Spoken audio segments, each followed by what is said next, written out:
पिछले साल भी they tried to increase capital gains tax on non filers, लेकिन उसका इतना बुरा रिजल्ट है तो people start pulling out their funds, तो they have to reverse it. इसको ना आप इस तरह से भी देख सकते हैं पाकिस्तान में अनडॉक्यूमेंटेड इकोनॉमी। तो जो डॉक्यूमेंटेड कंपनीज हैं पहले वो सेल टैक्स पे करती हैं, फिर वो 29% इनकम टैक्स पे करती हैं, 10% सुपर टैक्स पे करती हैं, फिर उसके बाद डिविडेंड टैक्स पे करती हैं। More than 50% of the income तो ऑलरेडी टैक्स में चली जाए। 5 million% profit. Security analysis 1000 page की वो बुक। First yes, that was my first book. Number of shares and per share price evaluate करके उनका मार्केट कैप निकालें, राइट? यू विल रियलाइज कि actually no one in Pakistan has that kind of money. कि आपने first एक अच्छा profession, something you are passionate about, वो choose करना है। Second, rich versus poor mindset में आपने रिच क्वाड्रेंट में आ जाना। Now crypto is going to be legalized, right? तो मैं हमेशा लोगों को रिमाइंड करती हूँ कि फाइनेंशियल एडवाइजर्स एडवाइस करते हैं 3 to 5% मैक्स आपका एक्सपोजर होना चाहिए दुनिया कोई financial adviser, because it is सट्टा। आई फील अगर एक इंसान के पास वेल्थ आ जाएगी ना, तो जो उसकी असल पर्सनैलिटी होगी वो जल्दी लोगों के सामने आएगी।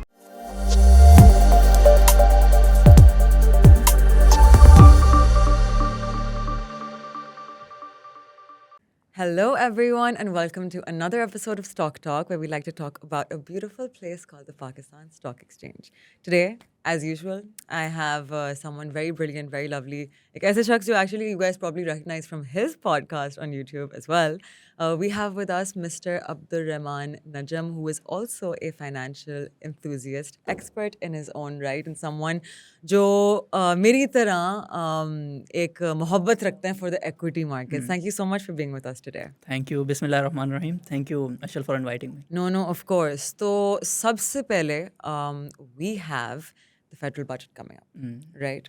तो बहुत सारे लोग अभी फिलहाल बहुत skeptical हुए हुए हैं about the market because हम consolidation period में आए हुए हैं, right? तो would you like to tell our audience के फेडरल बजट से पहले why there is so much speculation market में, और क्यों मार्केट या तो थोड़ी सी वॉलेटाइल हो जाती है या फिर वॉल्यूम्स बिल्कुल गिर जाते हैं? आई थिंक अगेन पाकिस्तान में जैसे मशहूर है कि आपकी जो पॉलिसीज़ है ना वो इनकन्सिस्टेंट होती हैं। सो फेडरल बजट में जो चीज़ें आती हैं, आईएमएफ की कुछ कंडीशंस भी होती हैं, आपने अपना फिजिकल डिसिप्लिन भी मेंटेन करना होता है, तो उस पर सब लोग देख रहे होते हैं। और जैसे ही उस पर क्लैरिटी आती है, a new bull market starts या new reality kicks in, different companies पर जो इम्पैक्ट होता है सब कैलकुलेट कर लेते हैं और एक नई जर्नी स्टार्ट करते हैं।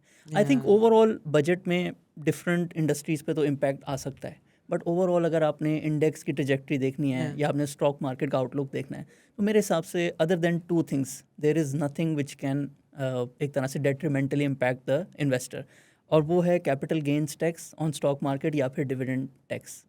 क्योंकि डिविडेंड टैक्स आप एक तरह से देखें ना, अगर उसकी परसेंटेज इंक्रीज़ हो जाती है, सो आपको जो टेक होम इनकम होती है दैट डिक्रीजेस, और उससे फिर आप you will be willing to pay less for any company. उसकी अर्निंग्स भले अफेक्ट नहीं होती डिविडेंड टैक्स से, लेकिन आपको कम पैसे मिलते हैं। Same for capital gain tax to some lesser extent. Yeah, So I think other than this everything is clear in the budget. Yeah, so अभी पिछले साल भी they tried to increase capital gains tax on non-filers, लेकिन उसका इतना बुरा result है तो people started pulling out their funds, so they have to reverse it. There were rumors of dividend tax as well, कि जो आपका dividend tax है वो 15% से जो आपका regular income है उसमें चला जाएगा, so that had a very bad effect as well. Exactly, लेकिन I personally think कि क्योंकि आपके investors already, Pakistan is not a country जो शौक से टैक्स पे करती है, right? And we'll get into that थोड़ी देर में।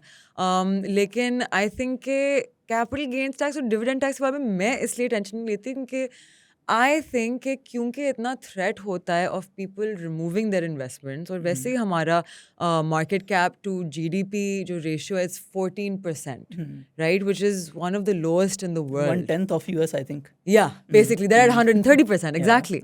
सो आई थिंक अगर वो कुछ दिन के लिए कर भी नहीं ना, वो रिवर्स कर देंगे बिकॉज वो पार्टिसिपेशन बहुत ज़्यादा हिल जाएगी, एंड आपकी PSX के जो बोर्ड्स हैं, आपका your regulators are going to recommend के यार मार्केट पार्टिसिपेशन बहुत इसकी वजह से इट्स टैंकिंग, तो आप लोग ये प्लीज़ थोड़ा सा रिवर्स इसको ना आप इस तरह से भी देख सकते हैं, पाकिस्तान में अनडॉक्यूमेंटेड इकोनॉमी है। सो जो डॉक्यूमेंटेड कंपनीज हैं पहले वो सेल टैक्स पे करती हैं, फिर वो 29% इनकम टैक्स पे करती हैं, 10% सुपर टैक्स पे करती हैं, फिर उसके बाद डिविडेंड टैक्स पे करती हैं। So more than 50% of the income तो ऑलरेडी टैक्स में चली जाएगी। अगर आप इनको जो है 50 से 70 पे लेके जाएंगे, and the people who are not paying even 1% tax उनको टच नहीं करेंगे, तो पूरा आपकी इकोनॉमी गलत डायरेक्शन में चली जाएगी। डेफिनेटली। सो सबसे पहले हमें पता है, and you of course as a financial advisor आपको तो पता है कि डिफरेंट venues of investment कितनी ज़्यादा है, right? तो आपने equity markets क्यों choose की and why are equities the best place to invest? तो इसमें मैं अपनी थोड़ी सी जर्नी शेयर करूंगा जिस which give me the conviction and the knowledge कि equities are the best. बिल्कुल. So आज we are in 2025. I think my investing journey unconsciously started in 2015. University of Warwick से ग्रेजुएशन कंप्लीट हुई थी. So I saw glimpse of investing in my university years in the United Kingdom. उधर लोग जो है जैसे अब सब SIP करते हैं पाकिस्तान में, उधर कर रहे थे ऑलरेडी यूनिवर्सिटी में. सो मैं जब भी यूनिवर्सिटी की छुट्टियों पे आता था सेमेस्टर ब्रेक में, तो I used to talk at home कि ये बड़ी अच्छी चीज़ है, सब कर रहे हैं, हमें भी करना चाहिए. तो घर में सब कहते थे इसमें तो लॉस ही होता है, हम जिसको भी जानते हैं उसका नुकसान हुआ है, सट्टा होता है यहाँ पे. तो फिर थोड़ी सी ब्रेक होती थी, मैं वापस चला जाता था. बट जब मैं वापस आया आफ्टर 3 years, फिर मैंने सारी चीज़ें उधर के दोस्तों के साथ भी इन कॉन्टैक्ट में था, वो अपनी जर्नी शेयर करते रहते थे. So I started reading books, investing books. मैं थोड़ा सा क्यूरियस हुआ कि a lot of them, I think I've read more than 50. My first book, क्योंकि मेरी थोड़ी सी आदत है कि अगर कोई बड़ी अपनी लाइफ चेंजिंग चीज़ करनी है ना, तो मुश्किल बुक सबसे पहले पढ़ लें. सो security analysis, more than 2000 pages, 1000 page की वो book. Yes, that was my first book. So वो बुक itself 1000 पेजेस की है, और अगर उसके अपेंडिक्सेस जिसमें एक्चुअल सारी इन्फॉर्मेशन होती है वो आप निकाल लें तो then it's more than 2000 pages. तो आई थिंक 6 months लगे थे मुझे उस बुक में. इंटेलिजेंट इन्वेस्टर, हावर्ड मार्क्स की बुक्स, अब तो नाम भी थोड़े से भूल गए हैं. फाइनेंशियल शेनैनिगन्स, जिसमें अकाउंटिंग में आप जितनी भी रेल फेल कर सकते हैं वो सब उसमें कवर हो जाती है. So over 2 years from 2015 to 17, और इस जर्नी में लकीली यूट्यूब पे मुझे वॉरेन बफे की AGMs मिल गई. Each AGM is 4 to 5 hours.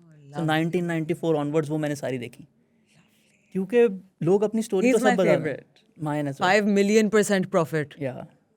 And 99% of his wealth came after the age of 50. Yeah. Compounding. Hell yes. So I read books of Peter Lynch, Warren Buffett, सबकी. लेकिन जो Warren Buffett का method था ना, that was invest in what you fully understand. और उनके professor कौन थे Colombia? Benjamin Graham, again the author of Security Analysis.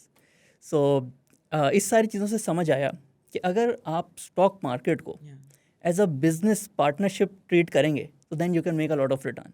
अगर आप ये सब ट्रेडिंग में आ जाएंगे, आज ख़रीदा कल बेच दिया, तो फिर जो वेल्थ क्रिएशन कर रहे होते हैं ना बिजनेसमैन, आप उसका फ़ायदा नहीं उठा पाएंगे. आप दुनिया में कोई मुल्क उठा के देख लें, वहाँ पे आपको फिक्स्ड इनकम प्रोडक्ट्स भी मिलेंगे, स्टॉक मार्केट भी मिलेगी, रियल एस्टेट भी मिलेगी. Stock market will always do the best in the long term, क्योंकि बिजनेस ओनर्स एक पूरा बिजनेस चला रहे होते हैं, चीज़ों के बारे में सोच रहे होते हैं, जो भी चेंजेस आती हैं उसके हिसाब से एडजस्ट कर रहे होते हैं. Top businessman will always make lots of money. और इस पर रिसर्चेज हुई हैं, 100 साल की भी रिसर्च हुई है. जो कंपनी पिछले 20 साल से अच्छा ग्रो कर रही है, तो उसके chances of continuing the growth, because उस कंपनी में वो एक कल्चर बन चुका है. That is how it works. और बहुत दफ़ा ना लोग जैसे 25 years का डेटा देख लेते हैं, 100 years का डेटा देख लेते हैं, वो उनको समझ आया था कि स्टॉक्स आर नंबर 1, लेकिन शॉर्ट रन में वो घबरा जाते हैं because they don't know the reason behind why stocks are number 1. So Warren Buffett की AGM ने समझा दिया कि stocks are number 1 because when you invest in stocks you become equal partner with top businessman of that country. तो सिर्फ numbers भी ज़रूरी नहीं होते, उसके पीछे लॉजिक भी समझनी होती है. बिल्कुल. अभी हम दोनों बात कर रहे थे बिफोर वी स्टार्टेड रिकॉर्डिंग कि अगर एक शख्स है जिसने फॉर एग्जांपल 15-20 लाख रुपए इकट्ठे किए कि मैं कोई बिजनेस करना चाहता हूँ, राइट. फॉर एग्जांपल मैं ग्लास मैन्युफैक्चर करना चाहता हूँ. अब पब्लिक लिस्टेड कंपनीज हैं ऑलरेडी जो ये काम कर रही हैं, तो इंस्टेड ऑफ कि आप खुद वो स्ट्रगल करके वो बिजनेस शुरू करें, आपके पास ये भी ऑप्शन है कि आप वही अमाउंट उस एग्जिस्टिंग ग्लास कंपनी जो कब से परफॉर्म कर रही है उसमें इन्वेस्ट कर दें. वो एक गारंटी रिटर्न है आपको.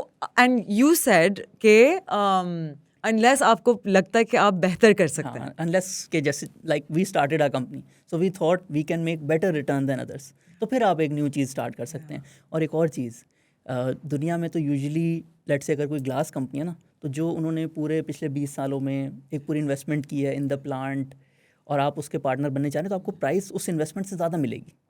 पाकिस्तान में तो जितने की वो कंपनी लगी होती है ना, उससे कम पे मिल रही होती है. सो इमेजिन उन्होंने पिछले 20 साल इतनी मेहनत की है, और उसकी जो सारी इन्वेस्टमेंट हुई है उसके कम प्राइस पे आप उनके इक्वल पार्टनर्स बन सकते हैं. So coming back to the journey, first 2-3 years मैंने देखा, ये सारे फेमस इन्वेस्टर्स को पढ़ा, और उससे मुझे समझ आ गया कि equity market is the number 1, ये सबसे ज़्यादा रिटर्न देगी.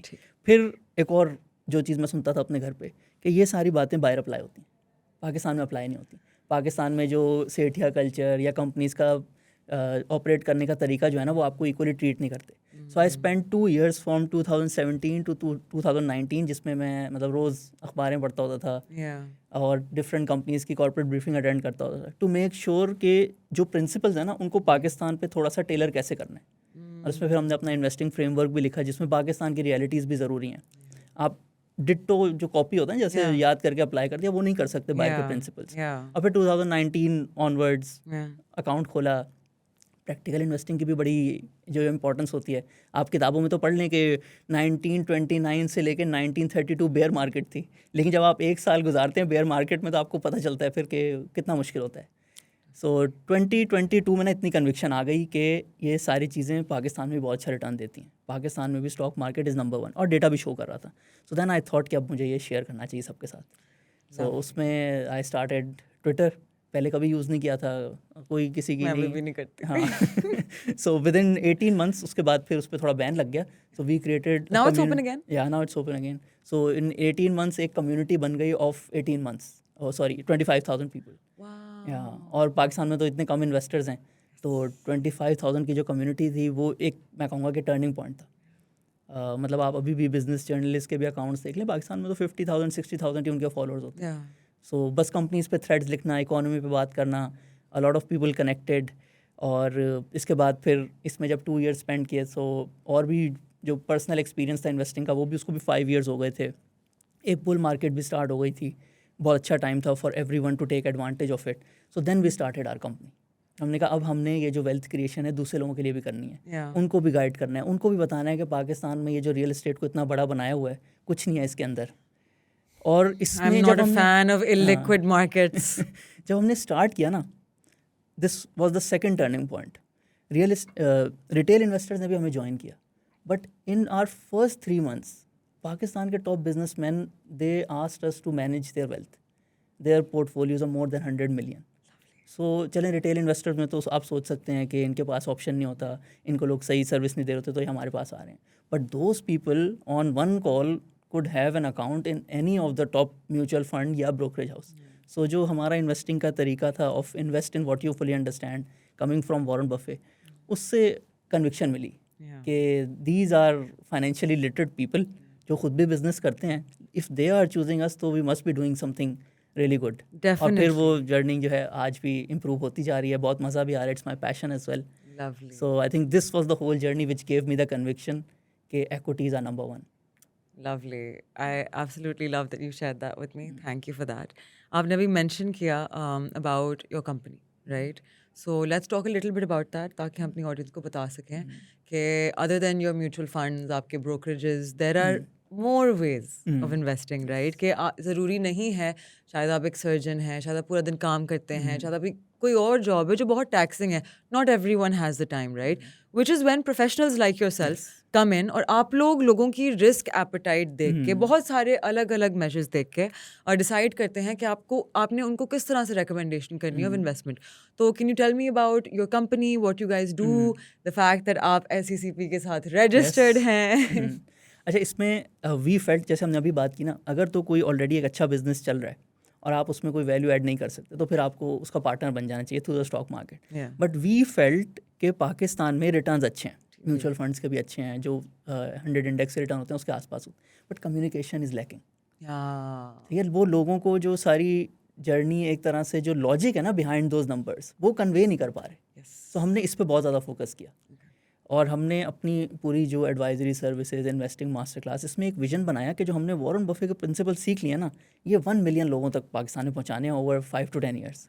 और इसमें अगर एग्जाम्पल के थ्रू भी बात करें, ज़्यादातर लोग जैसे हमारे पास जो शुरू में आए थे, शुरू में उनका पोर्टफोलियो लेट्स से 5 मिलियन का होता था. वो कहते थे मेरी सेविंग्स का ना मैं 20% ज़्यादा लाऊंगा, इससे ज़्यादा मैं ना स्टॉक मार्केट पे जो है ना मैं भरोसा नहीं है, इसका कुछ भी हो जाता है. लेकिन आहिस्ता आहिस्ता उन्होंने कंपनीज़ के बारे में नॉलेज की. हम लोग जब भी कोई कंपनी उनको रेकमेंड करते हैं ना, एक पूरा long video of 30 to 40 minutes कि हमने इसमें क्यों इन्वेस्ट किया है. Again coming from the principle of invest in what you fully understand. जब ये नॉलेज आपको मिल जाती है ना, फिर वही लोग 2 महीने बाद 3 महीने बाद हमें बता रहे होते हैं. जैसे सीमेंट की कंपनी में जो लोग कंस्ट्रक्शन से रिलेटेड होते हैं वो कहते हैं कि इस कंपनी का ना आजकल ये इशू चल रहा है. ये वाली पर्टिकुलर कंस्ट्रक्शन कंपनी में उन्होंने अपनी बैग्स भेजे थे तो वो रिजेक्ट हो गए, तो आप इस चीज़ को भी इनकॉर्पोरेट कर लीजिएगा in your analysis. So again हमने जब लोगों से नॉलेज शेयर की तो उन्होंने उसको भी नेक्स्ट लेवल पे ले गए Yeah. और 3 से 6 महीने रेगुलर एक हमने देखा है pattern. Someone new comes in, शुरू में वो 15-20% सेविंग्स लगाते हैं, 3-4 मंथ्स में उनका रिटर्न भी अच्छा आने लग जाता है, उनकी कन्विक्शन भी बढ़ जाती है, दे इंक्रीज दैट सेविंग्स. और ये बहुत ज़रूरी है. लेट से अगर किसी ने स्टॉक मार्केट में बहुत अच्छी कंपाउंडिंग कर ली लेकिन उन्होंने अपनी जो सेविंग्स थी उसका सिर्फ 10% लगाया, देन लाइफ तो चेंज नहीं होगी ना फिर. तो एक डिसेंट परसेंटेज जो भी रिस्क एपेटाइट के हिसाब से आपने इन्वेस्ट करनी है, वो फिर जब आपको नॉलेज मिलती है, अच्छी कम्युनिकेशन मिलती है, डिटेल्ड गाइडेंस मिलती है, तो वो भी आप फिर कर पाते हैं. सो एट ARN फाइनेंशियल्स आप लोग किस तरह से जज करते हैं कि आपके क्लाइंट्स की रिस्क एपेटाइट क्या है? आपका व्हाट इज़ योर क्राइटेरिया? अच्छा, इसमें एज भी इंपॉर्टेंट होती है, यानी कि आपका पाथवे कितना लंबा है. बट आई फील एक जैसे ग्लोबली रेशो होता है 100 माइनस एज, यानी कि अगर कोई 20 ईयर ओल्ड है ना, they should invest 80% in equities. लेकिन इसमें हमारे 2 प्रिंसिपल्स हैं. एक तो है कन्विक्शन. देखें, ज़्यादातर लोग बिजनेस फैमिलीज से जो होते हैं, ठीक है, वो अपनी पूरी लाइफ में एक बिज़नेस करते हैं, वो तो रिस्क नहीं फील करते. उनको तो नहीं फील होता कि भाई कुछ भी हो गया. 2 साल पहले पाकिस्तान में इंपोर्ट बंद हो गए तो कितने इंपॉर्टेंट है पाकिस्तान में, उनको तो नहीं हुआ कि ये तो अब कभी खुलेगा ही नहीं. Because they are investing in what they fully understand. वो उस बिज़नेस की हर चीज़ जानते हैं, उनको पता है अगर बुरे हालात आएंगे 6 महीने बाद चेंज हो जाएगा. सो ये पूरी जो जर्नी है ना of controlling risk, Warren Buffett says risk is actually knowing what you are not doing. यानी कि आप जो चीज़ कर रहे हैं उसके बारे में अगर आपको इतनी अच्छी इन्फॉर्मेशन नहीं है तो वो असल रिस्क है. लोगों ने रिस्क को थोड़ा किया हुआ है from volatility in stock market. ये तो पार्ट एंड पार्सल ऑफ जो है ना स्टॉक मार्केट से दुनिया भर में. अभी टैरिफ्स जैसे लगे थे, यूएस स्टॉक मार्केट कितनी गिरी थी. अभी फिर से यूरोप के बारे में यूरोप से ट्रम्प फिर ने से बोला. स्टार्ट हो गया. सो रिस्क को हमेशा हम लोग ना कंट्रोल करते हैं एक थोड़ी सी एज, कि उनकी एज क्या है, उनका पाथवे ऑफ इन्वेस्टिंग कितना बड़ा है, and then their own conviction. तो हम किसी को भी नहीं कहते कि आप जो है 10% सेविंग्स लगाएं, 50 लगाएं, 60 लगाएं. हम उनको बस वो नॉलेज प्रोवाइड करते हैं of companies, of the whole portfolio, हमारी आउटलुक वो खुद डिसाइड करते हैं. And you guys are purely equity advisory, या आप लोग कभी कभार एडवाइस करते हैं कि फिक्स्ड इनकम की तरफ भी एक्सपोजर लिया जाए? नहीं, SECP की तरफ से our licence only allows us to advise on listed securities. Okay okay. So हम कभी कभी लोगों को गाइड कर देते हैं कि आप अगर कैश की ज़रूरत है आपको, वो साइड पे रख लें, वो फिर खुद ही डिसाइड कर लेते हैं कि किस फिक्स्ड इनकम म्यूचुअल फंड में जाना है. Okay okay. But the whole vision of the company is to create an army of 10,000 expert retail investors under our own guidance. How lovely. That's so great कि आप लोग साथ साथ में अपने इन्वेस्टर्स को एजुकेट भी करते हैं, because mostly that is when people freak out and exit at the wrong time, जब उनको नहीं पता होता. अभी फॉर एग्जांपल हम पिछले दिनों की बात करें, क्रॉस बॉर्डर टेंशनशिप चल रही थी, राइट?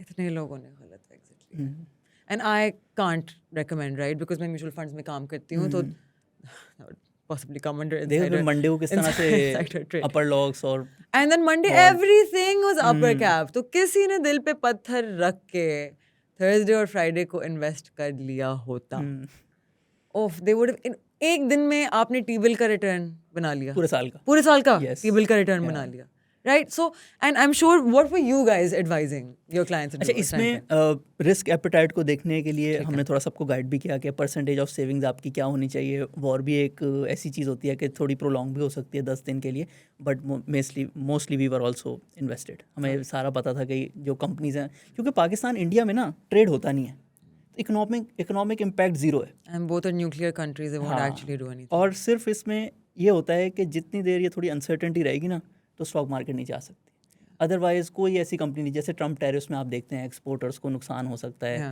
अगले 2-3 साल तक अगर टैरिफ्स लग गए, दूसरे लोगों को फ़ायदा हो रहा था, आप एनालाइज कर रहे होते किस सेक्टर को फ़ायदा हो, लेकिन इसमें कुछ एनालिसिस नहीं थी. सिर्फ एक थोड़ा सा जो फार्मास्यूटिकल इंग्रेडिएंट्स होते हैं ना, वो इंडिया से आते हैं. वो हल्के से भी अगर महंगे हो जाए तो किसी को ऐसा इतना फ़र्क नहीं पड़ता. तो इसमें कोई इकोनॉमिक एनालिसिस की ज़रूरत नहीं थी. सिर्फ एक फियर ऑफ वॉर था, जो कि जैसे ही ख़त्म हुआ है तो फिर आपने देखा है किस तरीके से स्टॉक मार्केट रिबाउंड हुई है. अच्छा, इसमें मैं अगर जैसे लोग सोच रहे हैं मेरी तो अपॉर्चुनिटी मिस हो गई, वो जो 1 साल का रिटर्न था ना, वो तो मेरा टी बिल्स वाला चला गया, अब मैं ज़रा रुकता हूँ, फिर से वेट करता हूँ, ज़रा 110 पे आएगी ना फिर करूँगा. ये भी ज़रूरी नहीं होता. इस तरह नहीं करना चाहिए बिल्कुल भी. SIPs टाइमिंग तो करनी नहीं चाहिए. Exactly. मैंने खुद अपनी जब जर्नी स्टार्ट की ना 2019 में, तो ये अभिनंदन वाला वाकया हुआ था उन्हीं दिनों में. ओह नो वे, आपको परफेक्ट एंट्री मिल गई. पर नहीं, मैंने उससे ज़रा 1 हफ्ता पहले स्टार्ट कर लिया था. बट आप देखें, अगर उस टाइम पे आई थिंक 29,000 होती थी स्टॉक मार्केट, आई थिंक 35 होती थी. हाँ 35 होती थी, वो 32 पे आ गई उस दिन. ठीक है, बट क्या फ़र्क पड़ता है, अब अगर आज अगर हम 120,000 पे बैठे हुए हैं, किसी ने 35 पे स्टार्ट किया या 32 पे किया, क्या उससे क्या फ़र्क पड़ता है? पिछले 25 ईयर्स आप देख लें, कारगिल वॉर, मुंबई अटैक्स और पाकिस्तान की पॉलिटिक्स में चीज़ें चेंज होती रहती हैं. People are looking for the perfect Government entry. changes, governments being overthrown, new governments coming बहुत चीज़ें हुई in, हैं. interim governments हर taking पॉलिटिकल over. पार्टी आई है, मिलिट्री रूल भी आया है, इलेक्शंस डिले भी हुए हैं, डिफ़ॉल्ट से लेकिन कितना ये करीब आ सब गए थे. डिप्स अपॉर्चुनिटी होते हैं. होती हैं. मतलब अगर आपने उस एंड पाकिस्तान स्टॉक एक्सचेंज वो खूबसूरत जगह है जो आपको साल में 4 दफा एक डिप की अपॉर्चुनिटी देगा. I think all stock markets जो है थोड़ी सी रैली करने के बाद Especially. करेक्शन करती हैं. और देखिए आप इसकी एग्जांपल ले लें, थोड़ी लेट है, लोग रिलेट करेंगे. लोग ना जब ये 75,000 से रैली शुरू हुई तो 90,000 पे सब कहने लग गए करेक्शन आ रही है, करेक्शन आ रही है, करेक्शन यहाँ से गिरी, यहाँ से 8,000 पॉइंट का डिप आ गया ना, 8,000 पॉइंट का डिप. नहीं तो वो फिर 10,000 चढ़ भी गई. 90,000 पे आप नहीं बाय कर रहे थे. हाँ, फिर because it वो was 105 expensive. पे गई, अब आप तरस फिर जाएं. 95 पे आए, करेक्शन आ गई. आपकी बात ठीक है, करेक्शन आनी है, लेकिन बहुत दफ़ा पहले उससे ज़्यादा रैली आ जाती है कि करेक्शन में आप फिर भी महंगा खरीद रहे होते हैं. exactly. अगर आपको कोई अच्छी कंपनी मिले जो आपको समझ आती है तो आप उसमें ज़रूर इन्वेस्ट करें, whatever the whole scenario is trading point of view से चल रहा है. एक कहावत है ना, time in the market is better than timing the market, because you can never. Warren Buffett ने कभी मार्केट टाइमिंग नहीं की. तो अगर वो नहीं करते तो फिर हम कौन ही होते हैं to think, you know, every person who has made money in the stock market, वो सब कहते हैं don't time the market, just find good companies and hold them. Just let them do their thing, let them do their performance. लोगों ने actually, and this is something I want to talk to you about also, जितना हमारी बेचारी stock market को सट्टेबाजी का tag मिला हुआ है, राइट? बिकॉज लोग सट्टा करने आते हैं, फिर सट्टा कर गए, when they bear the grunt of it, then they want to blame the market. It was not the market. The market is a reflection of you as an investor. आप सट्टा करने आएंगे, मार्केट आपको दिखाएगी वो कितनी साइको है, और आप मार्केट को दिखाएंगे कि I trust you, I trust your companies, I have done my search, I am good. आपको उसी नज़र से नजर आएगा, because you are looking at on a longer run. आपने रोज़ नहीं देखना कि आपके कहाँ प्रॉफिट्स हैं, कहाँ लॉसेज हैं, when are you booking. So you see that longer run and you see the market is a place of opportunity, right? Absolutely. मैं इसमें थोड़ा सा एक्सप्लेन करता हूँ लोगों को, क्योंकि देखें ना अभी पाकिस्तान स्टॉक मार्केट 1 जनवरी 1999 से देखें 1,000 का इंडेक्स होता था. ऑलमोस्ट 26 ईयर्स में 1,20,000 हो गए, 120 टाइम्स हो गई है. एक average company, not the best company, is the average company. ठीक है, इसमें भी आप लोगों से सुनेंगे तो कहेंगे हमारा नुकसान हुआ था. मतलब एक एस्केलेटर है जो कि ऊपर जा रही है और लोग कह रहे हैं उसमें मैं नीचे आ गया, बिकॉज वो ट्रेडिंग कर रहे हैं, वो सट्टा कर रहे हैं. सट्टा, फिर उसके बाद होती है स्पेकुलेशन, फिर उसके बाद होती है लॉन्ग टर्म इन्वेस्टिंग. सट्टा है कि आपको कुछ पता ही नहीं है ABC किसी चीज़ का, आपने उसमें पैसे लगा दिए, आपने कोई रिसर्च नहीं की, किसी ने आपको कहा. और इसमें ना हम इनसाइडर ट्रेडिंग भी कवर करते हैं. पाकिस्तान में पिछले 15 सालों में जिन लोगों ने भी इन्वेस्ट किया होगा, जिनके थ्रू भी कर रहे थे, ज़्यादातर लोग उनकी पिच क्या होती है, ये बंदा ख़रीद रहा है या ये न्यूज़ आने वाली है. एक हद तक जितनी भी उनको नॉलेज थोड़ी पता होती है जो मार्केट में नहीं होती. ऊपर चला हाँ, जाएगा, 1 रुपये ऊपर चला जाएगा, 2 रुपये मैक्सिमम 10% ऊपर चला जाएगा. चलें, हो गया 10%. फिर क्या करना है? Like this is the thing that people don't understand. इतनी large market cap companies हैं, आप इनका per share number of shares and per share price evaluate करके इनका market cap निकालें, right? तो you will realize कि actually no one in Pakistan has that kind of money. और अगर है तो वो वाइट नहीं है, और वो स्टॉक मार्केट में आप ब्लैक मनी इन्वेस्ट नहीं कर सकते. है भी तो आप वेस्ट तो नहीं करेंगे ना उसको, उससे ज़्यादा लोग आ जाएंगे अगर आपकी एनालिसिस गलत होगी. सो सट्टा तो बिल्कुल है कि मतलब आंखें बंद करके किसी की बात सुन लेना, और ज़्यादातर लोगों ने ये किया, इसी वजह से उनका नुकसान हुआ है. सेकंड स्टेप होता है स्पेकुलेशन. अब जो जितनी भी दुनिया में फाइनेंशियल मार्केट्स होती हैं ना, वो फॉरवर्ड लुकिंग होती हैं. जो उसके थोड़े एक्सपर्ट जैसे आप हैं, वो देख रहे होते हैं 6 महीने बाद क्या होगा, 6 महीने बाद इकॉनमी कैसी होगी, 6 महीने बाद कंपनी कहाँ खड़ी होगी, क्या अर्निंग्स आ रही हैं, उसके हिसाब से अंदाजे लगा रहे होते हैं. तो ये एक नॉलेज बेस्ड सट्टा इसको कह सकते हैं, पूरी दुनिया में होता है. इसी की वजह से ट्रेडिंग होती है, इसी की वजह से जो है आप इजीली बाय सेल कर सकते हैं, लिक्विडिटी क्रिएट होती है. ठीक है, ये मार्केट पार्टिसिपेंट्स कर सकते हैं, एक आम आदमी को नहीं करना चाहिए. मुश्किल होता है ये. अगर आपको कोई बहुत एक्सपर्ट फाइनेंशियल एडवाइज़र है, वो अगर आपको इस पाथ पे लेके जाए और उसको सारी चीज़ें आती हैं, तो आप स्पेकुलेशन कर सकते हैं. तो सट्टा तो करना ही नहीं है. Speculation under very good supervision जो है आप कर सकते हैं, क्योंकि उसमें भी वैल्यू होती है. थर्ड है long term investing. Long term investing है, आपने बिज़नेस पढ़ा, आपको अच्छा लगा, आपने देखा इसके प्रोडक्ट्स भी ऐसे हैं, लॉन्ग टर्म में भी इसके जो बिज़नेस रिटर्न्स हैं अच्छे हैं, मैं उसमें ना चुपचाप 10 साल 15 साल के लिए पार्टनर बन जाता हूँ. आम बंदे को ये थर्ड चीज़ करनी चाहिए, और पाकिस्तान में लोग करते हैं पहली वाली चीज़ सट्टा. इसी वजह से स्टॉक मार्केट जो है 1,000 से 1,20,000 पे चली गई है और लोग कहते हैं मेरा नुकसान हो गया। क्योंकि आप एक अच्छी चीज़ को, जैसे मोटरसाइकिल एक अच्छी इन्वेंशन है, ठीक है, आप उससे जो है एक से दूसरी जगह ट्रैवल करते हैं, आपको पता है कि उसकी डिमांड कम नहीं होनी, लेकिन कुछ लोग हैं उसको यूज़ करते हैं चोरी करने के लिए। तो अगर आप एक अच्छी चीज़ को गलत तरीके से इस्तेमाल करेंगे तो फिर आपका नुकसान होगा। ओके, सो पाकिस्तान में there's an estimate के forex और ये जितनी ऑनलाइन स्कैम्स के बिजनेस हैं, they are evaluated at scamming people out of $1 Arab annually, right? Which means $1 billion annually, which could have come to our stock market, but instead इसके लिए हम इतनी मेहनत कर रहे थे जी, instead ये जाता है स्कैमर्स की जेब में। So let's first talk about कि स्कैमर्स कौन से अलग-अलग मजे के रूप लेके आ जाते हैं आपको स्कैम करने के लिए। Starting with social media celebs जो आते हैं और कहते हैं कि देखें मेरी इतनी खूबसूरत गाड़ी है जो मैंने लाहौर में लेके मैं बैठ गया हूँ और ये मैं इस ऐप के थ्रू, इनके ऊपर जब नए पे केसेस निकलेंगे ना, I am going to be the happiest person very soon इंशाल्लाह। देखिए, स्कैम्स फाइनेंशियल इंडस्ट्री ना दुनिया में भी नंबर 2 नंबर 3 पे आती है, और पाकिस्तान में देखें कम इनकम होती है, लोगों का बड़ा होता है कि किस तरीके से ना प्रॉफिट बन जाए। people are desperate to exit the poverty trap और उसका इतना फायदा लिया जाता है। उसी को ये लोग केटर करते हैं। और ये पता है क्या करते हैं, इनका नंबर 1 ट्रिक क्या है? They will not tell you annual return, they will tell you monthly return. Annual return अगर आप किसी को बताएं ना 50-60%, उसको थोड़ा सा समझ आ जाएगा कि नहीं नहीं ये तो पॉसिबल नहीं है, वो मंथली पे आ जाते हैं 5% मंथली। अब इसमें 2-3 स्टेप्स हर कोई कर सकता है। आप जितना भी आपका एक्सपोजर हो फाइनेंस से नहीं हो, 2-3 चीज़ें आप समझ लें और उससे जो है ना उसका ध्यान रखें।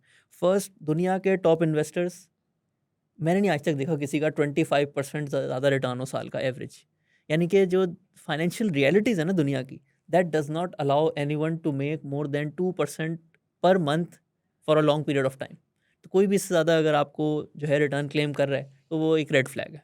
सेकेंडली, पाकिस्तान में आप रहते हैं, आप जाके जो है अमेरिका में केस नहीं कर सकते, इंग्लैंड में केस नहीं कर सकते, केमन आइलैंड्स में केस नहीं कर सकते। तो जिस कंपनी से आपने डील करना है ना, क्योंकि ये सारे फॉरेक्स केमन आइलैंड ये सारे उधर ही रजिस्टर्ड होते हैं, क्योंकि वहाँ बहुत सस्ती रजिस्ट्रेशन हो जाती है, कोई रेगुलेटर है नहीं स्ट्रॉन्ग, तो वो हमेशा अपनी कंपनी वहाँ जाकर रजिस्टर करते हैं और लोगों को लगता है कि बहुत ही कोई इंटरनेशनल जगह है जहाँ पे ये कंपनी रजिस्टर हुई है तो ठीक होगी। तो आपने सिर्फ SCCP रजिस्टर्ड कंपनी से जो है डील करना है, और कॉल करके भी चेक करें। पोर्टल होता है जो SCCP का, बहुत सारे लोग फेक सर्टिफिकेट लगा देते हैं, उनका जो भी लाइसेंस नंबर है उसको चेक करें।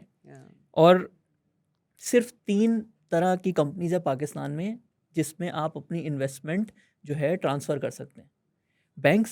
बैंक्स कस्टोडियन बन सकते हैं, म्यूचुअल फंड्स कस्टोडियन बन सकते हैं, और ब्रोकरेज हाउस कस्टोडियन बन सकते हैं।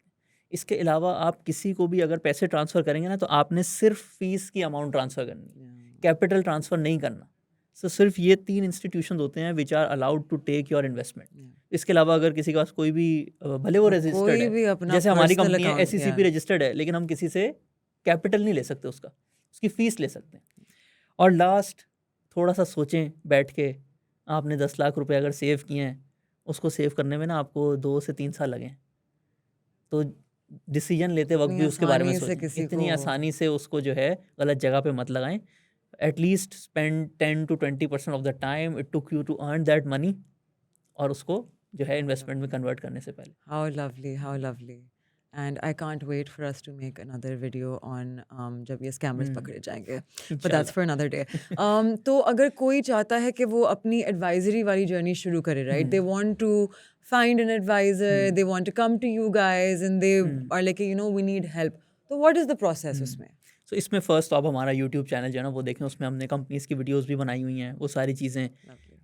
अगेन जो मिशन है हमारा कि हम वॉरेन बफे के प्रिंसिपल्स को जो है 1 मिलियन लोगों तक पहुंचाएं, उसमें हमारा अब टोटल फोकस जो है ना, because in the last 1 year we have developed a good team of good research analyst, वो ये है कि अगर आप खुद पैसिव इन्वेस्टिंग करके 18% कमा सकते हैं तो हम आपको उससे ज़्यादा रिटर्न ला के दें। हमारे जो 8-10 रिसर्च एनालिस्ट हैं वो जब कंपनीज़ को क्लोजली देख रहे होते हैं, क्योंकि 2 ही तरीके होते हैं स्टॉक मार्केट में इंडेक्स से ज़्यादा रिटर्न लाने का। एक ये है कि लेट्स से बेयर मार्केट आ रही है, आपने जो है ना उसको देख लिया, अपने फ्रेमवर्क के हिसाब से पाकिस्तान के हालात अगर ख़राब हो रहे हैं तो आपने कैश की तरफ आ गए, आपने जो लॉस हो रहा था ना उससे बच गए। दूसरा ये होता है जब बुल मार्केट चल रही होती है, you have to find companies जो कि बाकियों से ज़्यादा बढ़ेंगी। यानी कि अगर एवरेज 18% है जो कि बुल मार्केट में 30-35 होता है, तो आप ऐसी ढूंढ रहे हैं जो 50% बढ़ रही हैं।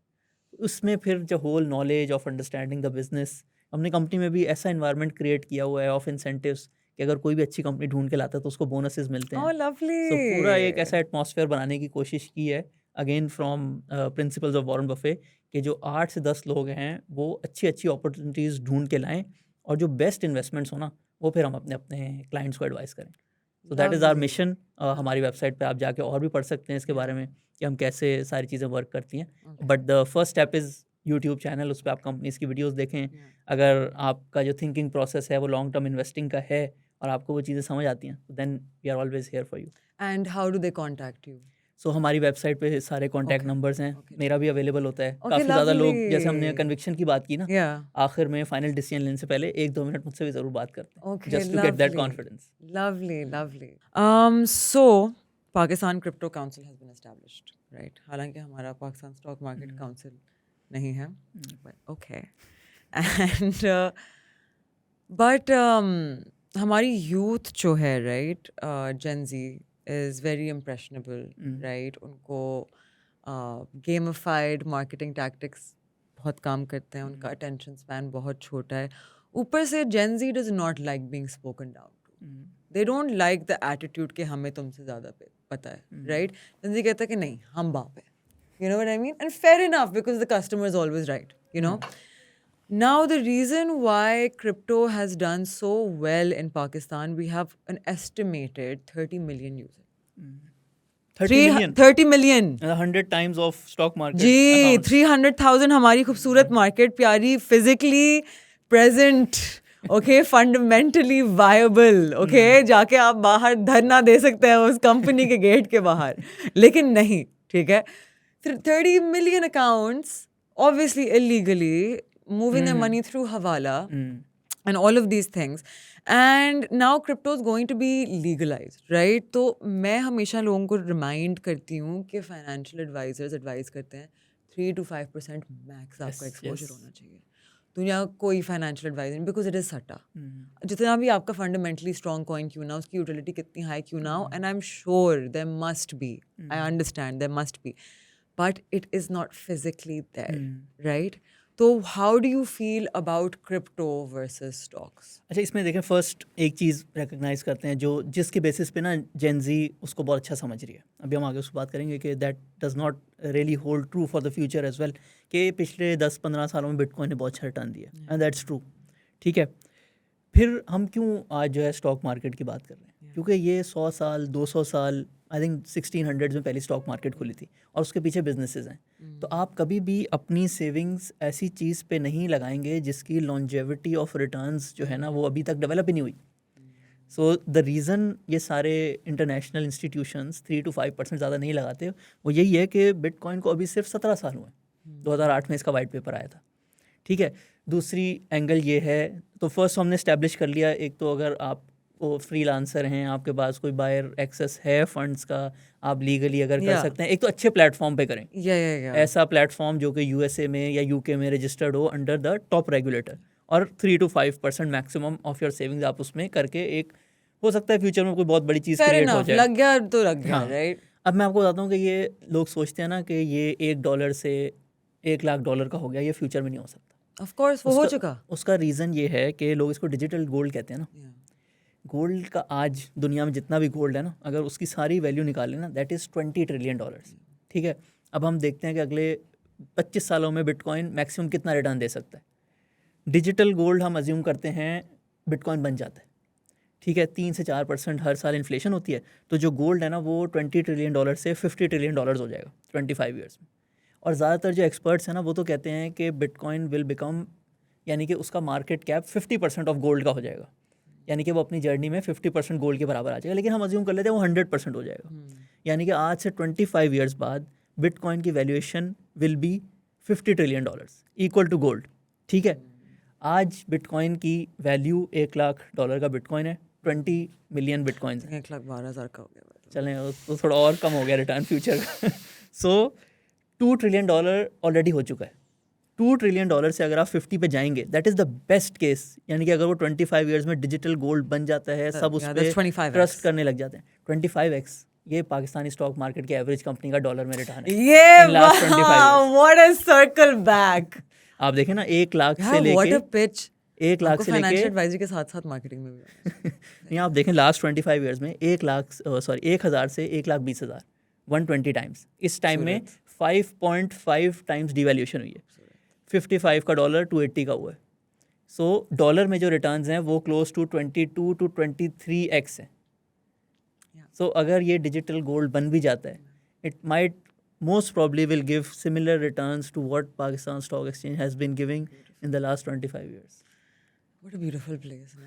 Pakistan Stock Exchange.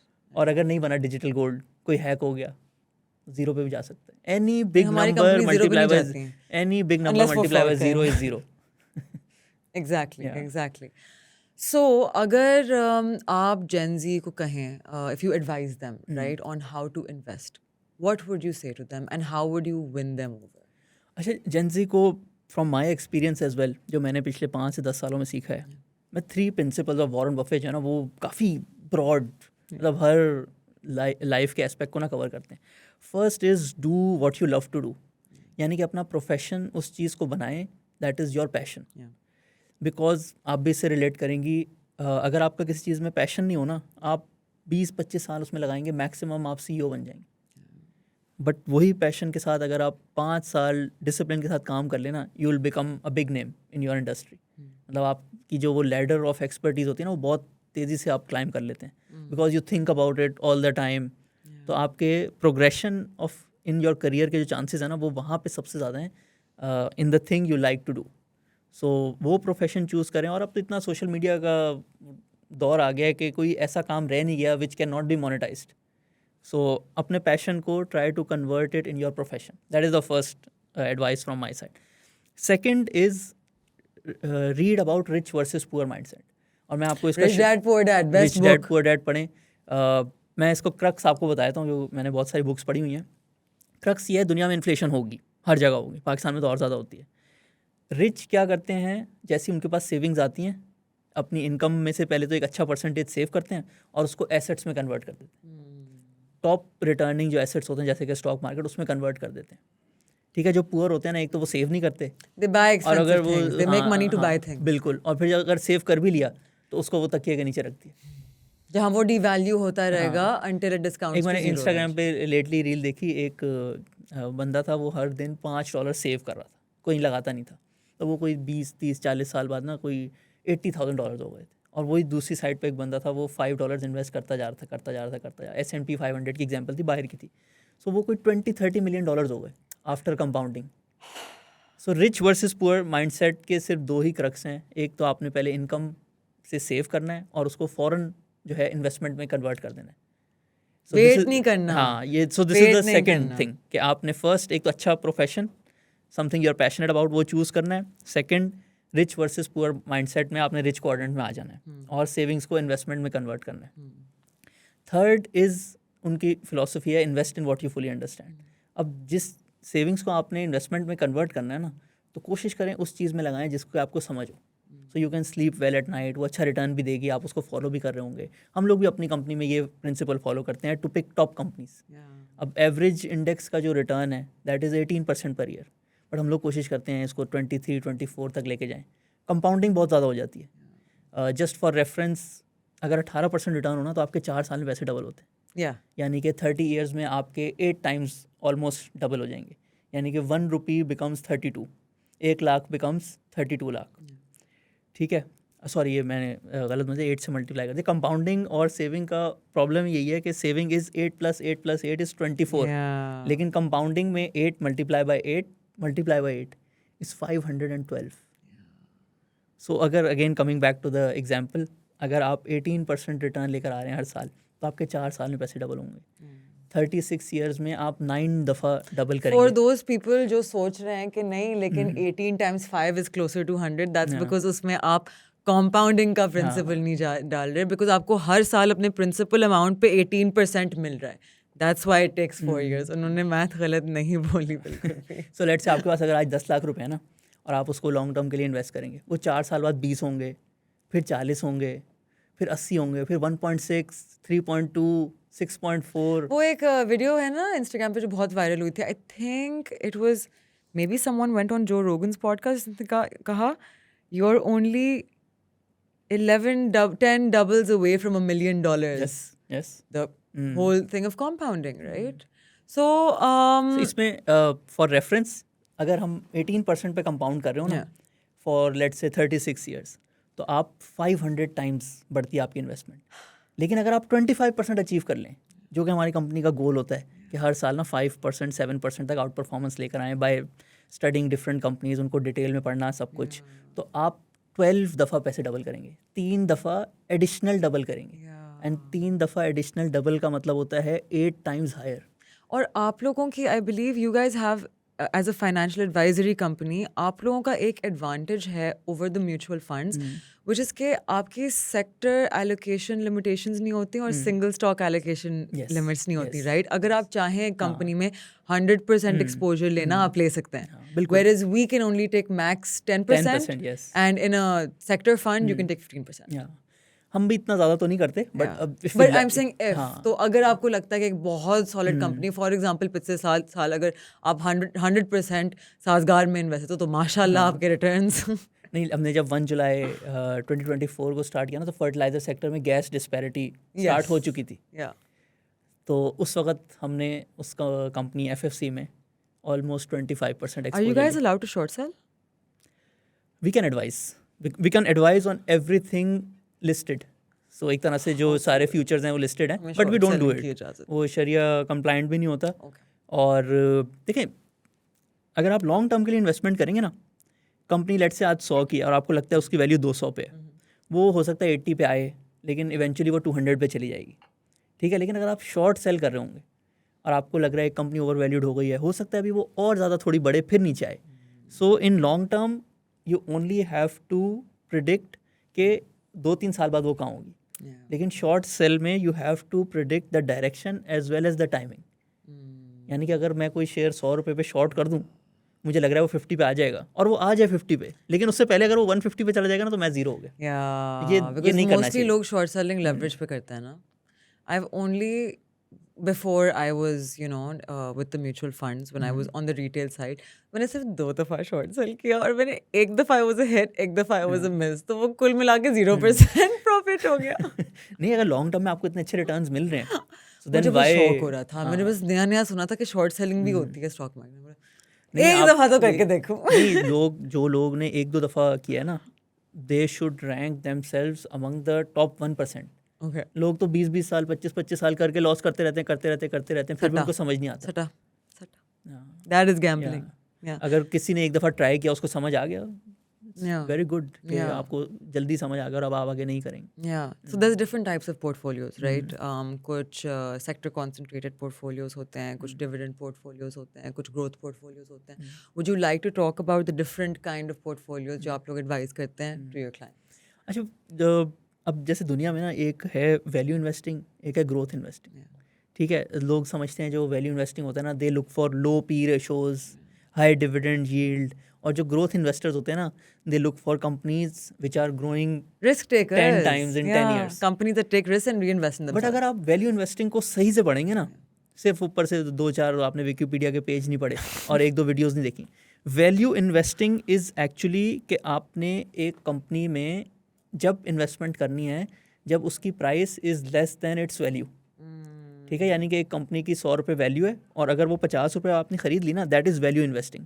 अब वो जो 100 रुपये की वैल्यू है, that can come from growth, that can come from dividends, that can come from assets, that can come from IT services. तो एक्चुअल में बाइफर्केशन कोई नहीं है. अगर आपने वैल्यू इन्वेस्टिंग सही तरीके से समझ ली है, तो ग्रोथ कंपनी इज़ ऑल्सो एक तरह से वैल्यू इन्वेस्टमेंट, क्योंकि उसकी जो वैल्यू है that is much higher than its price. So हमारे हिसाब से कोई इसमें जो है ना, इस तरह की डाइवर्जन करने की ज़रूरत नहीं है. अगर आप कंपनी को सही तरीके से अंडरस्टैंड करते हैं, वो मुझे डिविडेंड से फ़ायदा दे दे, वो मुझे कैपिटल गेन से फ़ायदा दे दे, मुझे दोनों में बराबर खुशी मिलती है. So we more look at the overall picture कि उस कंपनी की क्या आउटलुक है, उसकी फ्यूचर शेयर प्राइस कहाँ तक जा सकती है, उसका क्या पोटेंशियल है, उसमें रिस्क क्या हैं. अगर वो सारी चीज़ें ठीक हैं तो we are fine, even though अगर वो डिविडेंड दे या ना दे. बट हमें पूरे कंपनी के बारे में सारी नॉलेज होनी चाहिए. Definitely. So हमारे culture में there's some traditional beliefs, right? Money is the root of all evil, right? Then there is अच्छी job लगनी चाहिए, 9 to 5 जॉब नहीं होगी तो होनी शादी नहीं चाहिए, होगी। job नहीं होगी तो शादी नहीं होगी, कहाँ से कमा के लाओगे घर, savings are important. So let's talk about savings versus investment and the mistakes that people make with their ideas of money. और क्या आपका idea of money, how important it is to where you end up on the financial food chain. I think money is a tool, और जिसके पास ज़्यादा wealth आ जाती है ना, उसकी जो भी असलियत है ना Money वो is सामने a आ जाती है। terrible master and an amazing slave. I feel के अगर एक इंसान के पास वेल्थ आ जाएगी ना, तो जो उसकी असल पर्सनैलिटी होगी वो जल्दी लोगों के सामने आ जाएगी। ठीक है, अगर कोई बहुत ही It's not कि पैसा हाँ, निकाल के लाया, नहीं, वो उस शख्स का इंतजार था कि वो उस लेवल तक कब पहुंचेगा जब उसकी असलियत खुल के अगर कोई बहुत ही चैरिटी माइंडेड है, बेनेवलेंट है, then he'll become more humble है, Yeah. अगर उसको सक्सेस मिल जाएगा या उसको वेल्थ क्रिएशन हो जाएगी, तो he will spend that money in those things. और अगर कोई ऐसा है आदमी जो कि लोगों से सही तरीके से बात नहीं करता, उसको अगर आप वेल्थ या मनी दे देंगे ना, तो वो डिटेरियोरेट हो जाएगा। और so I feel money itself में कोई बुराई नहीं है, और इवन हमारे रिलीजन में भी सुन्नत है, बिजनेस करना ही सुन्नत है। तो और सहाबा कराम की एग्जांपल भी ले लें तो एक दो तो बहुत बड़े बड़े बिजनेसमैन थे, लेकिन क्योंकि उनकी पर्सनैलिटी और वो सारी चीज़ें सही थी, तो money didn't destroy them, it actually help them in their money cause. just amplifies whoever Yes, you are yes, naturally. exactly. Right? So मैं ना I have a bone to pick with banks. Because बहुत दफ़ा when I go to the bank ना, तो naturally they're like, oh you should invest in our mutual funds. और उन्होंने मेरे maybe they haven't seen my work, maybe they don't know that I work already in the mutual funds. तो मैं उनको humour करती हूँ, I'm like, अच्छा आप मुझे कौन से फंड में डालना चाहेंगे? They always pitched me fixed income, right? I'm 28 years old. I do not fit that risk profile. I don't have children. Another reason I do not fit in that profile. मेरे कोई dependents नहीं. Again, I do not fit that profile, right? तो मैं जब पूछा कि आप मुझे equities क्यों नहीं recommend कर रहे? नहीं वो तो बड़ी volatile चल रही होती है ना। हमने कहा तो कब invest करना चाहिए फिर? कहते हैं जब market ऊपर चढ़ रही होती है तब। मैंने बोला वाह क्या बात है, आप लोग एडवाइस कर रहे हैं लोगों को। They will also always push insurance, right? And people need to understand. Bank assurance is a terrible product. As a savings product is awful. As an insurance product is great. Go tell them कि आपको 100x चाहिए, right? कि life insurance चाहिए, right? So give me 100x. वो आपको 50 medical forms दे देंगे ये सारे just to make sure you're not dying. Actually इसका ना एक प्रोडक्ट है, बट शायद उसको ना ये लोग मार्केट नहीं करते। It's called term life. Term life में ना इस तरह नहीं होता कि आपने लेट्स से हर महीने अगर आप 10,000 जमा करा रहे हैं तो 5 साल बाद आपको रिटर्न भी मिलेगा। वो सिर्फ होता है रिस्क कवर करने की कॉस्ट, यानी कि आप हर महीने लेट्स से 1,000 रुपये देंगे, और इन केस आपका कोई एक्सीडेंट या डेथ हो गया तो आपकी फैमिली सेफ रहेगी और आपको कोई ठीक ठाक मतलब करोड़ रुपए का। They do not advertise the products जहाँ से उनको अच्छा commission split नहीं मिलता, and that there's nothing wrong with that. Banks and insurance companies have their own business models. You can earn while benefiting your customer as well, ना? This is my point. So वो recommend नहीं करते mostly mutual funds or something that would actually help someone, because it's very like नहीं हमें short term में again poverty mindset, right? Short term में किस चीज़ से फ़ायदा होगा, right? लेकिन overall you have a duty to your customers, right? And building that loyalty with your customer. हमारे कोई trust क्यों नहीं है banking system के साथ? Because we don't trust them for the right advice, वो नहीं देते. And this is the problem with, I think it's a trickle down effect. उनको किसी ने time निकाल के नहीं सिखाया, right? So something needs to be done about that, which is why I keep telling people, go to the experts for financial advice. Bank के पास आप जाएं जो बैंक का काम है, right? लोन के लिए, to keep your money somewhere. If you liquid want cash जो आपको जरूरत होती है। Yeah, if you want financing, if you want nice credit cards, अगर आपका वो discipline है कि आप pay back करते हैं, Yes, right? for the discounts. Yeah, for the discounts. Again, a great product that they offer, right? If you have that discipline, avail that. But don't go for financial advice. Those people का काम नहीं है, उनका नहीं है काम. उनका काम is the flow of money within society, right? I think equity funds are around 200 to 300 billion और जो फिक्स्ड इनकम म्यूचुअल फंड्स हैं they are like 10 times. Yeah, so it's a 90-10 ratio, 90-10 right? कि ratio. 90% लोग fixed income में invest करते हैं the mutual funds and 10% equity होता है. अच्छा, इसमें जैसे ज़्यादातर लोग, हमने भी जब स्टार्ट किया ना 1 जुलाई 2024 को, तो लोग सोचते हैं कि स्टॉक मार्केट बढ़ गई, अब नहीं बढ़ेगी. लेकिन आप पाकिस्तान के लास्ट 25 ईयर्स जो है ना निकाल के देखें, उसको बाइफरकेट कर लें बुल मार्केट और बेयर मार्केट. और इस तरह भी आप मत करें कि जिसमें ऊपर गई उसको बुल मार्केट कर लिया. उसमें जो क्राइटेरिया होता है ना पाकिस्तान के, जो सारे इंडिकेटर्स जब पॉजिटिव होते हैं, इंटरेस्ट रेट नीचे आ रहे होते हैं, उस तरीके से भी आप उनको बाइफरकेट कर लेंगे ना, तो जो बुल मार्केट वाले साल है ना, they will give you 30-35% per year. इसकी एक लॉन्गेस्ट एग्जाम्पल जो सबसे ज़्यादा साल चली थी, दैट वाज फ्रॉम 1999 टू 2007, जिसमें थोड़ी पॉलिटिकल स्टेबिलिटी भी थी. आपने अपनी जो इंडेक्स था ना वो थोड़ा सा अंडर वैल्यूड भी था 1999 पे, जैसे कि 2023 में भी था. So it went from 1000 to 15,000 in 7 years, 7 to 8 years, almost 35% per year. हर 2.25 साल बाद आपके पैसे डबल हो रहे थे. What a time to be alive. तो जब हमने भी स्टार्ट किया ना, लोग कहते थे नहीं ये तो पहले ही 40,000 से 75,000 हो गई है, अब नहीं बढ़ेगी. तो सारा उनको समझाया कि कंपनीज़ की असल वैल्यू क्या होती है. अच्छा, इसमें जो चीज़ हमने बताई ना लोगों को, और लोगों को उससे ना कन्विंस हो गए, वो ये था, अगेन यूएस की एग्जांपल थी बहुत पुरानी. 1929 में जब ग्रेट डिप्रेशन का, पहले स्टॉक मार्केट का क्रैश हुआ, फिर ग्रेट डिप्रेशन आ गया. तो बहुत चीज़ें ना, मतलब आई थिंक 1/5 स्टॉक मार्केट गिर गई थी 3 to 4 years में. सो एक पूरा, उधर तो बहुत ज़्यादा लोग इन्वेस्ट करते हैं ना. तो जब 1929 वाला जो लेवल था ना, उसको ऐसे कंसिडर किया जाता था यहाँ पे स्टॉक मार्केट ना ओवर वैल्यूड हो गई. तो वो गिरी, फिर 1950s के शुरू में जाके ना उस लेवल पे वापस आई. तो एक पैनिक फिर से क्रिएट हो गई कि हम फिर उस लेवल पे आ गए हैं जहाँ पे स्टॉक मार्केट ओवर वैल्यूड होती है, और अब फिर जो है ना बहुत बड़ा क्राइसिस आएगा. मतलब वो गवर्नमेंट लेवल तक बात चली गई.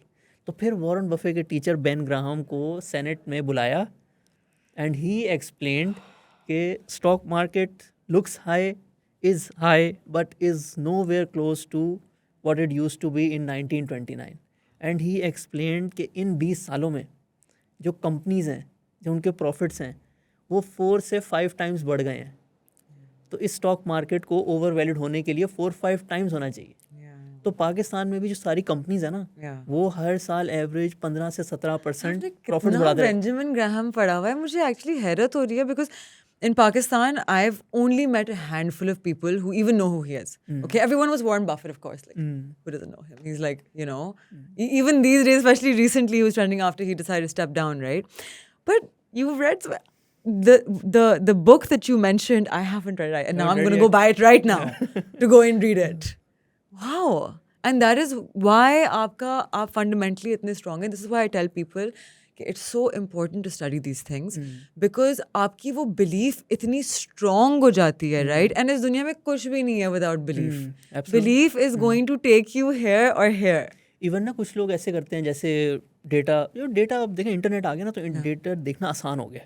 लोग क्या करते हैं, देखते हैं पिछले 10 सालों में 20 सालों में कौन सी कंपनी ने सबसे ज़्यादा रिटर्न दिया, हम उसमें ले लेते हैं. लेकिन जिस कंपनी ने, जैसे मारी पेट्रोलियम ने बहुत अमेजिंग रिटर्न्स दिए, हर साल एवरेज 35% पे कंपाउंड हुई है. कोई पता नहीं 10 लाख आपने लगाए होते हैं ना 10 साल पहले, वो कोई 3-4 करोड़ बन जाते हैं. लेकिन उन 10 सालों में भी 2-3 साल आएंगे जब वो नीचे आएगा. Of course. जब आप क्या करेंगे? सो सिर्फ नंबर्स, मोस्टली लोग पैनिक करके सेल कर देते हैं. मतलब आप देखिएगा, अभी भी बहुत सारे लोग जो है, मिज़ान बैंक की एग्जाम्पल है, लोग पाकिस्तानी स्टॉक फ्रीलांसर जैसे कहते हैं कि अब हमारे पास तो डॉलर्स हैं, हम बाहर इन्वेस्ट कर सकते हैं, हम S&P 500 में कर लेते हैं. Let's talk about S&P 500 के returns versus Pakistan stock market. Mostly लोगों को समझ नहीं आता कि जब financial advisors, economic analysts and financial experts आते हैं ना on talk shows and TV, एक natural चीज़ होती है, real return की बात होती है. वो हर दफ़ा शायद iterate ना करें कि हम real return की बात कर रहे हैं, this is a dollarized return, we are minusing inflation and then talking about it. लेकिन it is always a real return. और real return, what is the comparison between S&P 500 and KSE 100? इसमें lately I think अब PSX ने cross कर लिया. अगर आप last 25 years देखेंगे ना, ऑलमोस्ट बराबर हैं दोनों इन डॉलर टर्म्स. अभी मुझे एग्जैक्ट याद नहीं है S&P 500 कितना होता था 1 जनवरी 1999 को, बट डॉलर टर्म्स में भी दोनों का तकरीबन जो है 10% के आसपास रिटर्न है. पाकिस्तान का 18% इन रुपीज़ है ना, इसमें से अगर डीवैल्यूएशन माइनस कर दें तो दिस कम्स टू 11 to 12%. और S&P 500 का भी इतना ही है. द रीज़न, जैसे कोई ओवरसीज अगर देख रहे हैं जिनके पास दोनों option, real return 14%. Sorry? After devaluation of currency, it's our KSE 100 का average annual return is 14%. 14? 14. अच्छा हाँ, फिर और अच्छा है. ओके, सही है. Yeah. हाँ, So there you go. हाँ, राइट. अच्छा, अब यूजुअली अभी ये जो लेटली रैली आई है ना Yeah. पिछले एक साल में, उसकी वजह से a lot of उसकी वजह things से have- yeah. 18% has increase to 20%. Yeah, तो just to exactly. Be cautious we say 18%. Yeah. But अगर आप बिल्कुल आज के being हिसाब से conservative, being right? वो conservative. एक conservative estimate अगर आप लगाएं, then it's 18%. Yeah, exactly. So I think S&P को PSX beats by 1 to 2% per year for last 25 years. And the reason, अगर लेट्स से कोई ओवरसीज देख रहे हैं Yeah. जिनके पास दोनों ऑप्शन हैं, Yeah. उनको PSX इसलिए करना चाहिए, जैसे हमने अभी बात की, जब Yeah. बुल मार्केट चल रही होती है ना, और उसको देखने के तरीके होते हैं. सिर्फ ये नहीं होता कि पिछला साल अच्छा था तो ये साल भी अच्छा है. उसका तरीका होता है IMF ऑन बोर्ड है कि नहीं, इंटरेस्ट रेट नीचे आ रहे हैं कि नहीं, पॉलिटिक्स में जो है सारी चीज़ें स्टेबल हैं कि नहीं. तो ये वाले जो साल होते हैं ना, 30 to 35% एवरेज रिटर्न है. इसको S&P 500 बीट नहीं कर सकता. और जिस तरीके से यहाँ चीज़ें जो हैं अच्छी हो रही हैं, और दूसरी तरफ USA में जो टैरिफ्स चल रहे हैं, अभी आपने देख लिया एक ग्लिम्प्स, जब भी USA जो है टैरिफ वॉर पे जाएगा तो उनकी मार्केट का क्या हाल होगा. 25% आई थिंक गिर गई थी Yeah. 3 to 4 डेज में. सो नेक्स्ट 1 to 2 ईयर्स में लॉन्ग टर्म में दोनों अच्छी हैं. Yeah. दोनों ने अच्छी वेल्थ क्रिएशन की है. पाकिस्तान के बिजनेसमैन इवन आफ्टर डिवैल्यूएशन बहुत अच्छी वेल्थ क्रिएशन करते हैं. लेकिन नेक्स्ट 1 to 2 ईयर्स में PSX is looking much better, क्योंकि ये जो बुल मार्केट वाले साल होते हैं ना, इसमें डिवैल्यूएशन भी नहीं होती. Definitely.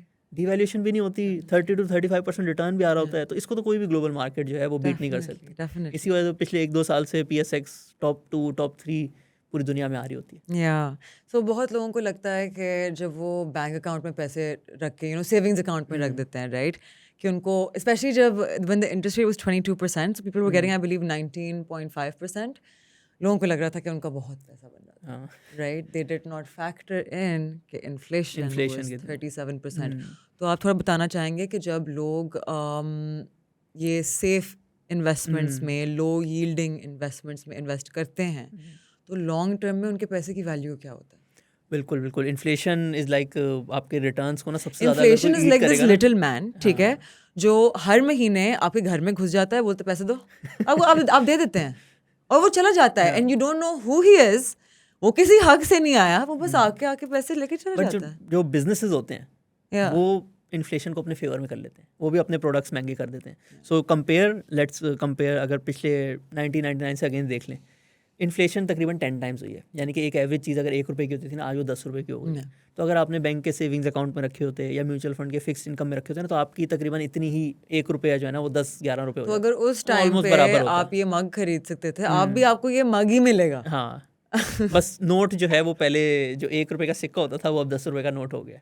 सो फिक्स्ड इनकम मोर और लेस जो है वो आपको बस इन्फ्लेशन से It प्रोटेक्ट just कर लेगी. hedges you against inflation. That's all it does. It does not give you a real return, और वो wealth नहीं generate करता. फिर हम आए थे गोल्ड पे. गोल्ड भी बहुत पॉपुलर है. अगेन गोल्ड में जो है डिवैल्यूएशन गिर गया ना अभी पिछले प्लस, मुझे बहुत खुशी हुई. सो गोल्ड में इन्फ्लेशन प्लस डिवैल्यूएशन प्रोटेक्ट हो जाती है. सो इसने तकरीबन 50x रिटर्न्स दिए 25 ईयर्स. ठीक है, सिर्फ डॉलर में भी लोग इन्वेस्ट करते हैं, उसमें तो मतलब कि कुछ भी नहीं होता. How can you exchange fiat for fiat? सो उस वो सबसे इन सारी एसेट क्लासेस में सबसे लो है. Only 5x returns. You're exchanging paper for paper. There's no value. They both stand for something else, right? Both are subject to inflationary pressures. Inflation also exists in the US. Surprise, surprise. So even if you have dollars, sure, शायद आपको rupees ज़्यादा मिल जाएंगे. Value आपकी पैसे की value नहीं तो नीचे increase. जाएगी, क्योंकि डॉलर में भी तो इन्फ्लेशन हो रही होती है ना. Exactly. और नंबर 1 स्टॉक एक्सचेंज जिसने 1 रुपये को 120 रुपीज़ कर दिया by only investing in average businesses. Yeah. अच्छा, इसमें रियल एस्टेट की भी थोड़ी सी बात कर लेते हैं. लोग जो है ना रियल एस्टेट को बड़ा अच्छा समझते हैं पाकिस्तान में. हमने अपनी तरफ से सारी टॉप एग्जांपल जो है ना निकाल ली. उसमें फेज़ 6 था लाहौर का, इस्लामाबाद का Faisal Town, Bahria Town Rawalpindi, Bahria Town Lahore. जो अच्छी एग्जांपल कोई मिल भी जाती थी ना, जिसमें लोग अपनी फैमिली में मतलब बताते हैं कि हमने इधर लिया था और हमने पूरा उसको होल्ड किया, हमारे 1 लाख जो है वो काफ़ी ज़्यादा बढ़ गए. Yeah. वो भी क्लोज टू स्टॉक मार्केट का जो इंडेक्स है ना उसके करीब आती है. यानी कि अगर आपने तो अच्छी कोई कंपनी निकाल ली होती, उसको तो छोड़ें, जो एवरेज कंपनी है ना उसके आसपास आएगी top example of real estate. और 3 चीज़ें होती हैं किसी भी एसेट क्लास को जज करने की. फर्स्ट, उसके रिटर्न्स कैसे हैं. सेकंड, उसकी लिक्विडिटी कैसी है. तो रियल एस्टेट लिक्विडिटी का भी बहुत प्रॉब्लम है. फॉर एग्जाम्पल कुछ हो गया मुल्क में, आप लोग इतने डरते हैं ना स्टॉक मार्केट से, आपको बेचना ही बेचना है अपना, अब आप बेच के दिखा दें अगले 2 हफ्तों में।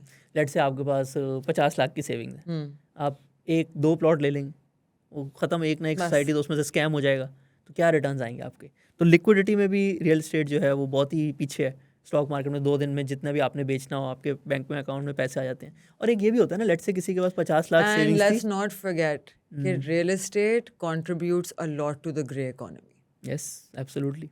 मोस्टली उनकी ट्रांजैक्शन 50% से ज़्यादा ग्रे इकोनॉमी में होती है। स्कैम्स कितने होते हैं रियल एस्टेट में, स्कैम्स कितने ज़्यादा होते हैं, लोग पैसे लेके भाग जाते हैं। तो रिटर्न्स में भी इतनी अच्छी नहीं है रियल एस्टेट। टॉप एग्जांपल्स भी आप देख लें, लिक्विडिटी में भी बहुत हल्की है। इसमें एक ये भी चीज़ होती है, लेट्स से किसी के 50 लाख की सेविंग्स थी, अब उसको 10 लाख चाहिए सिर्फ। लेट्स से कोई मेडिकल इशू हो गया, उसको सारी सेविंग्स नहीं, उसको इन्वेस्टेड रहना है, लेकिन उसको 10 लाख चाहिए, तो प्रॉपर्टी उसको पूरी बेचनी पड़ेगी। पैसे भी देर से मिलेंगे और कुछ परसेंटेज भी नहीं बेच सकते। ये नहीं होता कि आपने बोला कि अभी मुझे 2 लाख रुपए की जरूरत है, मैं 2 लाख का बेच देंगे, आपको पूरा बेचना पड़ेगा। एक्सेप्ट फॉर स्टॉक्स में you can just take out that certain amount that you need to. और थर्ड चीज़ फिर होती है कि आप डाइवर्सिफिकेशन कितनी कर सकते हैं। लेट्स से किसी के पास 10 लाख है, उसमें वो कितनी डाइवर्सिफिकेशन कर सकते हैं, अपना रिस्क कैसे कम कर सकते हैं। रियल एस्टेट में आप वो भी नहीं कर सकते unless you take REITs exposure. REITs exposure में आप बिल्कुल कर सकते हैं। अच्छा, जो मैंने भी अपनी नॉलेज देखी ना, उसमें कुछ आपको नज़र आएंगे, जैसे पाकिस्तान में भी रियल एस्टेट टाइकून्स के बाद बहुत पैसा उन्होंने बहुत वेल्थ क्रिएशन की है।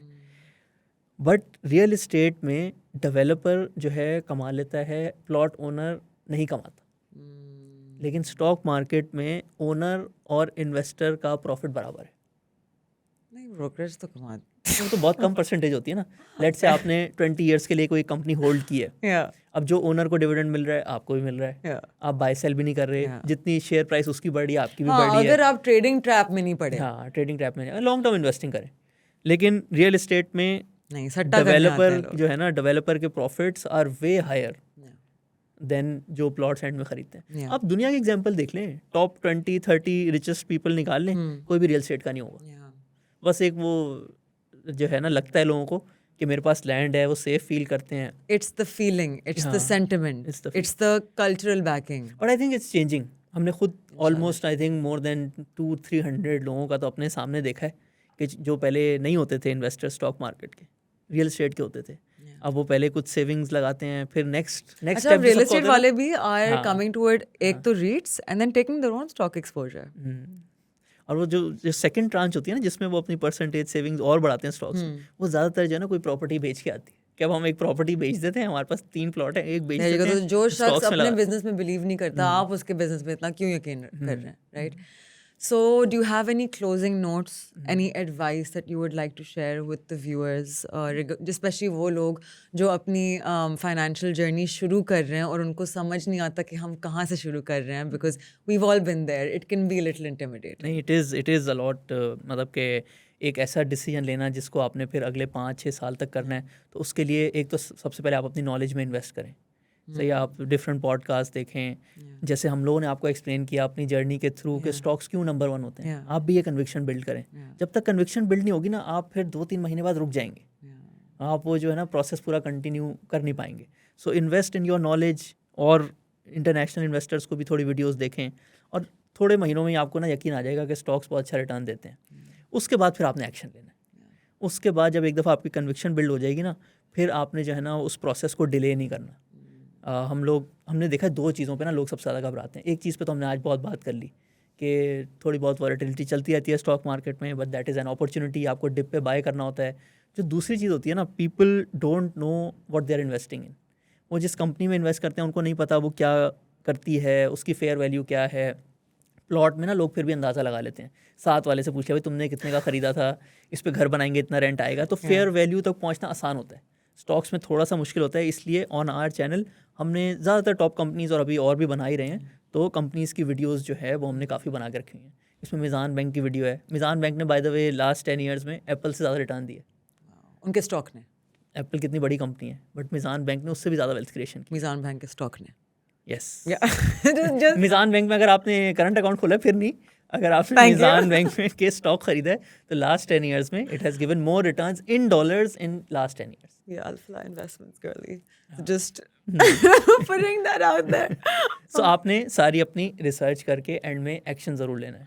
That is the I think सबसे important message. Okay, well, thank you so much for being with us today. It was lovely.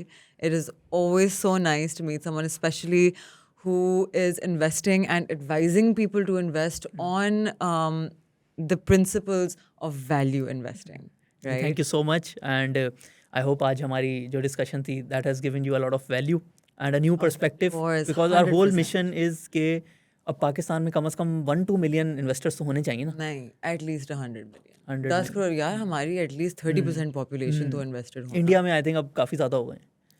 So I think We don't talk about last few years में जो थोड़े ख़राब returns थे ना stock market, अब वो जैसे ही टर्न हो रहे हैं और जो बिजनेस के प्रॉफिट्स हैं उसके हिसाब से उनकी वैल्यूज ऊपर आ रही हैं. So a lot of people are opening accounts, investing. Hell हम खुद भी देख yeah. रहे हैं. आई थिंक आप भी We इसको love witness कर रहे हो. financial literacy. We're here to exit generational poverty. और आई थिंक अगर आप ये कर लेंगे ना अगले 2-3 साल, अभी हमने आप बात की जैसे 25 ईयर्स में इतने रिटर्न्स आ जाते हैं. कुछ लोगों को लग रहा होगा कि बहुत डॉन्टिंग है, 25 ईयर्स बहुत लंबा टाइम होता है. लेकिन लोग एक से कहते हैं 2 ना साल कि जब कल कर किसने लें. देखा है, हाँ. क्या पता कि जिंदा हो, और अगर हो जिंदा तो you might as well be rich. नहीं, अगर लोग 1 से 2 साल कर लेते हैं ना Yeah. और वो देखते हैं पोर्टफोलियो भी बढ़ रहा है, डिविडेंड्स भी आ रहे हैं, फिर it becomes a self fulfilling prophecy. Yeah. फिर आपके पास एक्सेस होता है, आप कभी भी उसको बेच के जो है कैश निकाल सकते हैं. लेकिन आप कहते हैं यार रिटर्न इतना अच्छा आ रहा है तो मैं री इन्वेस्ट करता रहता हूँ. And we आपने have जो सेविंग्स करनी होती है ना ज़्यादा अपनी इनकम की, अपने सारे जो एक तरह से जो सारी लेट से आप एक्सपेंसिव चीज़ें खरीद रहे हैं उनको भी फॉरगो करने का एक आपको मोटिव मिल आप जाता हमेशा है. सोचते हैं यार अगर मैंने ये इन्वेस्ट कर लिया तो फिर मुझे कितने रिटर्न्स मिल सकते हैं. And of course I think market participation इंशाल्लाह is going to increase locally because we have people like you. You know, you guys should really check out his YouTube channel. By the way, he puts up so much great content over there. I saw it as well, so do check it out. It's super informative. He shares a lot about his research and so much else, and you guys can always contact ARN Financials themselves if you guys want advisory. But yeah, I think our market's going places. I think outlook is amazing. मतलब personally हमने जैसे वो 30 से 35% की बात की. Yeah. So my own prediction is कि इसी साल में with the whole outlook and everything अगर इसमें कोई मेजर चेंज नहीं आता, so will most probably see 150,000 in 2025 Inshallah. and 200,000 in 2026. Inshallah. Thank you again. for Thank you being so much for having me, and I hope we made a lot of valuable content for you, and this will help you in your wealth creation journey. with us. 100%. And I will see you guys in the next episode of Stock Talk. Till then, take care of yourself. Remember, karma is real. Don't hurt anyone. It will come back to you. If you don't have anything nice to say, don't say anything at all. Take care. Bye.